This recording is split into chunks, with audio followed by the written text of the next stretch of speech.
Welcome to the 382nd episode of the Reading and Writing Podcast.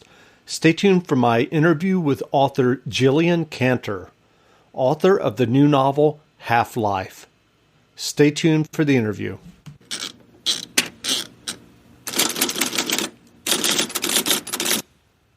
The Reading and Writing Podcast is brought to you by Libro FM.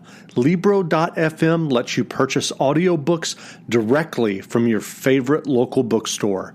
You can pick from more than 185,000 audiobooks, including bestsellers and recommendations from booksellers. You'll get the same audiobooks at the same price as the largest audiobook company out there, but you'll be part of a different story, one that supports your local community and your local bookstore. If you're new to audiobooks, they're the perfect way to get more books into your busy life. You can listen during your commute, while doing chores, walking the dog, or just relaxing at home. All you need is a smartphone and the free Libro.fm app. If you already love audiobooks and don't know what to listen to next, check out recommendations and curated lists from people who know audiobooks best, your local bookseller. Here's your special offer from the Reading and Writing Podcast. Get 2 audiobooks for the price of one today with your first month of membership with the code RWPodcast at checkout. This offer is only valid for new members in Canada and the U.S. Check out Libro.fm today. Welcome back to the Reading and Writing Podcast. My guest today is Jillian Cantor. She's the author of the award-winning and best-selling novels for teens and adults, including The Hours Count, Margot, and The Lost Letter. Jillian's new novel is Half-Life. Jillian, welcome to the podcast. Thanks for having me. If someone hasn't heard about your novel, Half-Life, yet, how would you describe the novel? Sure. So Half-Life is a novel about Marie Curie, but I've been describing it as Sliding Doors meets Marie Curie. It's actually 2 stories, and one storyline is Marie's real life, and it follows her. You get to see what happened in her real life. The other storyline is Maria, and this is what Marie might have become if she had made one different choice as a young woman. The real Marie Curie was born Maria in Poland, and she was engaged to a man in Poland in her early 20s. But the man's mother thought that she was not good enough for him, and she made him break up with her. And so after that, the real Maria went to Paris to study at the Sorbonne. She adopted the name Marie and met Pierre and discovered radium, and the rest is history, as you would say. But my novel looks at what might have happened if she had married this man in Poland versus what actually happened. And the chapters alternate. So you get to see where, she was in her life versus where she might have been in her life.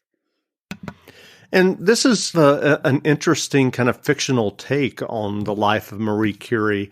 I'm curious, do you remember the original impetus or idea that led you to write Half-Life?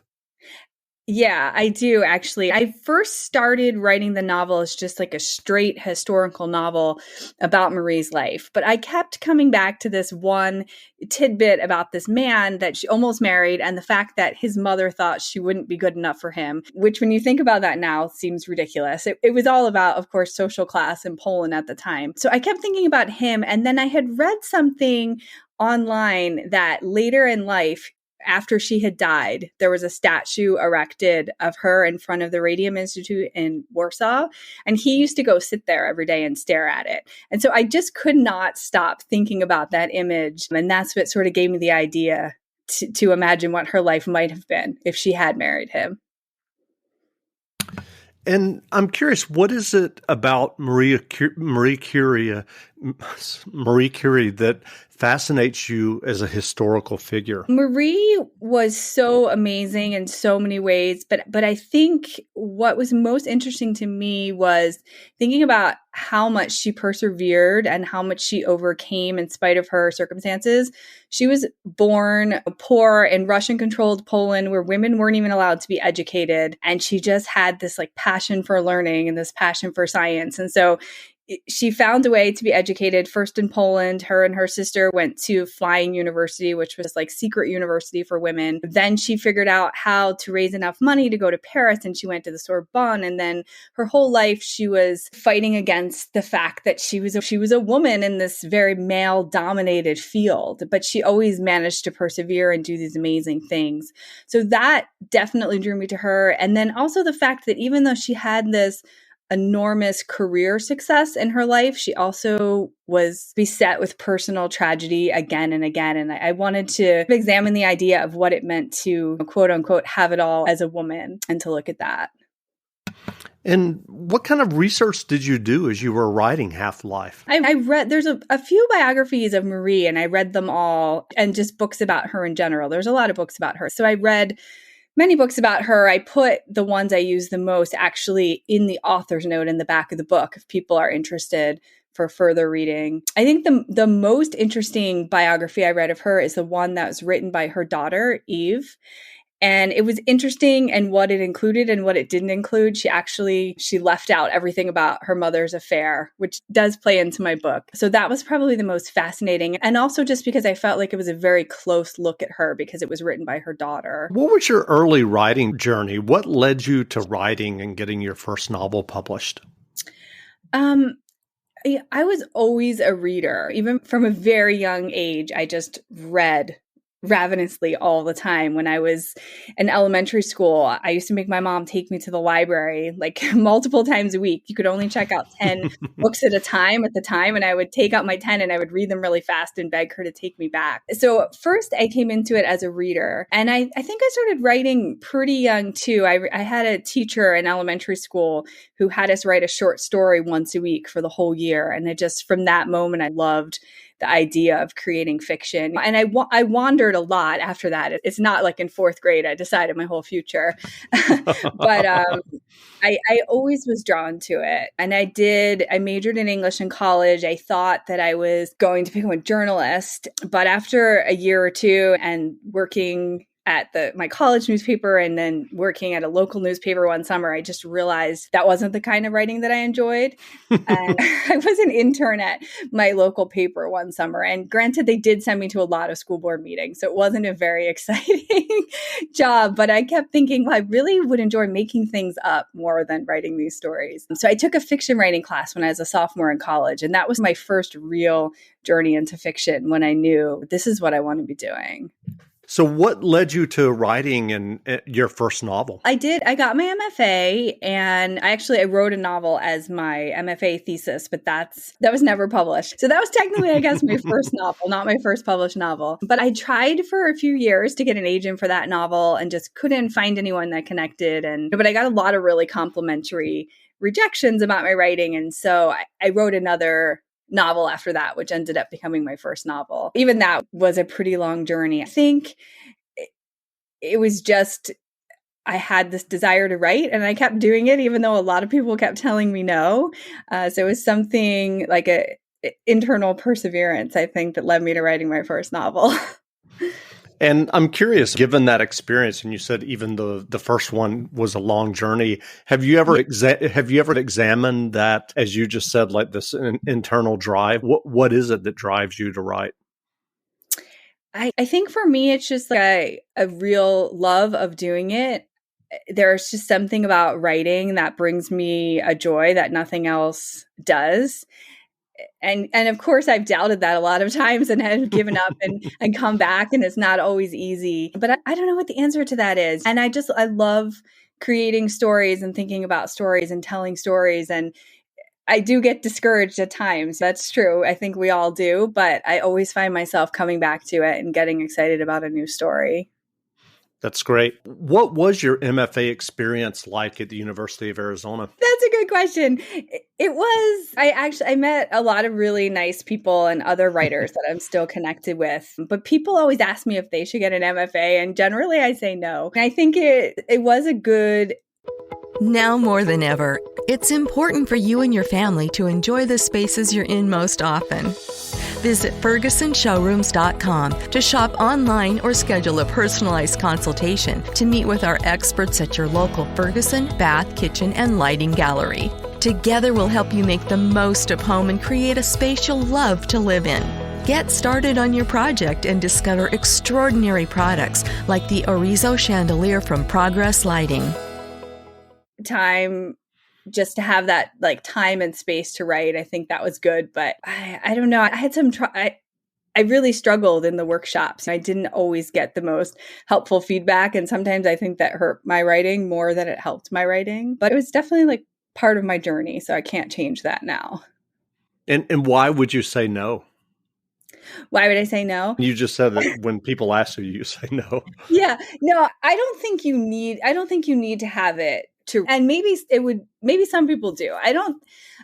I think if I knew then what I know now about what it takes to get published and write a successful novel, I don't think I needed those workshops to do that. I just needed my own, I guess, like my own self-drive to do it. But I think it's probably a personal thing. I don't think people that think they're going to get an MFA and then come out and immediately be published, that wasn't my experience. Maybe some people do. But for me, I guess I'm also a solitary person and a solitary writer. I'm an introvert. So sometimes for me, it's more helpful just to have a quiet space in a room and my focus to write than it is to have, when I would be in a workshop, there'd be like 10 different opinions about what I was doing. And then I would have to struggle to think which one's the right opinion. And most important for me as a writer has been learning to listen to my own voice. And I think I lost that a little bit getting an MFA. Got it. So what is your writing process like? Do you write an extensive outline prior to writing a novel, or is it more of an organic process for you? How does that work? It differs from book to book, honestly. For Half-Life, I did actually write a pretty extensive outline just because the plot itself was so complicated, because there were these two women and all the same characters were in both stories, but they were essentially different people in both stories, and they were doing different things and in different places in the same year. And so I did make a pretty extensive outline for Half-Life, just in terms of for each chapter where each woman was, what everybody was doing. And part of the fun of writing Half-Life was that it felt like such a puzzle, and I was fitting all the pieces together. Some of my other books I have not outlined at all. I would have a vague idea of where it ended up, and I would know where I was starting, and I would just sit down and write every day until I got there. But Half-Life I did outline. Got it. So what writing advice would you offer for those who are working on their own stories or novels? I always say butt in chair is the best writing advice I ever got. And I did get that from someone while I was getting my MFA. So that was useful. But just, you have to force yourself to sit down and do it every day. I feel like there's always a reason why I could tell myself I don't have time to write or I don't feel like writing. But the only way the novel gets there is just by sitting down and writing those words every day. And you can always change them and fix them afterwards. So just butt in chair, getting it done.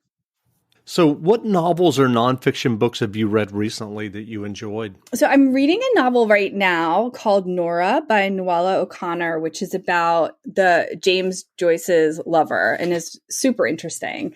I'm doing an event with her in a few weeks, so I'm really excited to have a conversation with her about it. Nonfiction I'm reading is actually research for my next book idea, so I'm not going to tell you because it's not cemented yet. But usually when I'm reading, the nonfiction is like book research and the fiction is for fun or for my own enjoyment. I also recently read Una Out of Order, which I thought was a really interesting novel. I'm not sure if you read it, but it's basically a woman. Yeah, it's a woman's life, but she lives her life out of order. So that was a fascinating high concept that I really enjoyed. That's interesting. Have you started working on another novel? I have started working on another novel, but I actually have finished my next novel, which is going to be out in January 2022. So I'm working on something a little bit right now, but it's not that. But my next novel is called Beautiful Little Fools, and it's a reimagining of The Great Gatsby from the women's points of view. So that is finished. That's going to be out in January 2022. Wow, that's interesting. I'm sure you'll get a lot of publicity about that. I hope so. It was really fun to write. Yeah. Where can people find you online if they want to learn more about you and your novels and your new novel, Half-Life? Sure. JillianCantor.com has all my books, the links to my social media, everything like that. Great. Again, we've been speaking with Jillian Cantor, author of the new novel Half-Life. And Jillian, thanks for doing this interview. Oh, thanks for having me. Great. Now, stay tuned for a brief excerpt from the audiobook of Half-Life by Jillian Cantor, performed by Cassandra Campbell, available from Harper Audio, wherever audiobooks are sold. In the end, my world is dark. My bones are tired, my marrow failing. I have given my whole life to my work, but now science brings me no comfort. My 2 Nobel medals aren't here, keeping me warm, holding my hand. My petites Curies cannot drive me into a heaven that I do not even believe exists, nor fix my bones the way I used them to help fix soldiers in the war. I can no longer really make out the glow of the radium tube on my nightstand. I know it is here, but that does not make me feel better. My eyesight has failed me enough that everything is almost blackness. I am 66 years old, and I convalesce, my bones no longer able to carry the weight of me out of this bed. Nearly all day I sleep, but still I dream. Pierre comes back to me most of all, though it has been so long since I've seen him. And yet, when I close my eyes, it could still be yesterday, and all the pain catches in my chest and I stop breathing for a moment.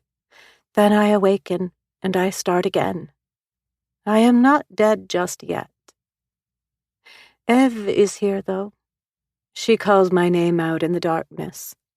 Maman, is there anything you need?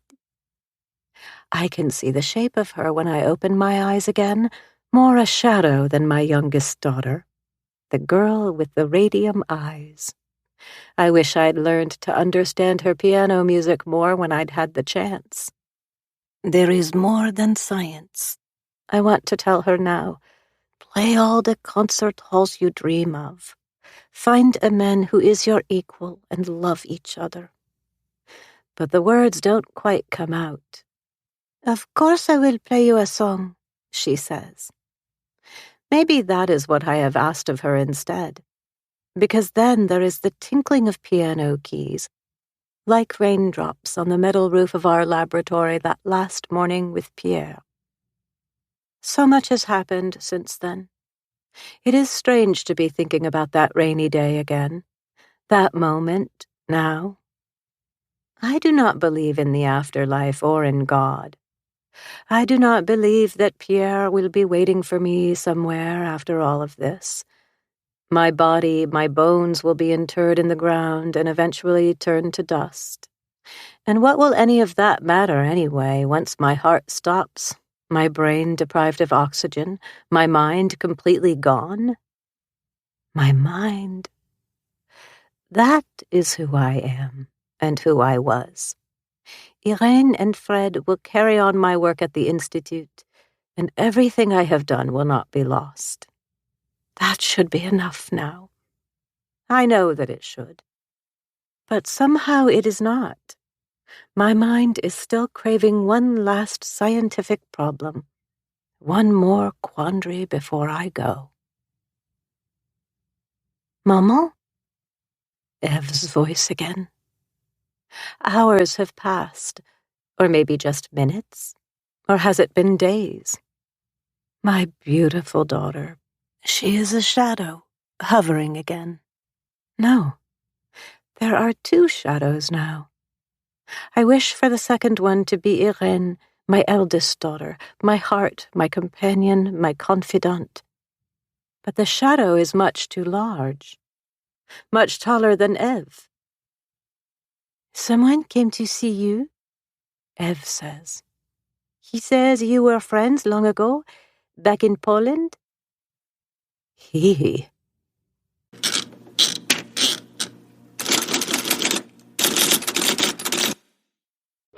Now more than ever, it's important for you and your family to enjoy the spaces you're in most often.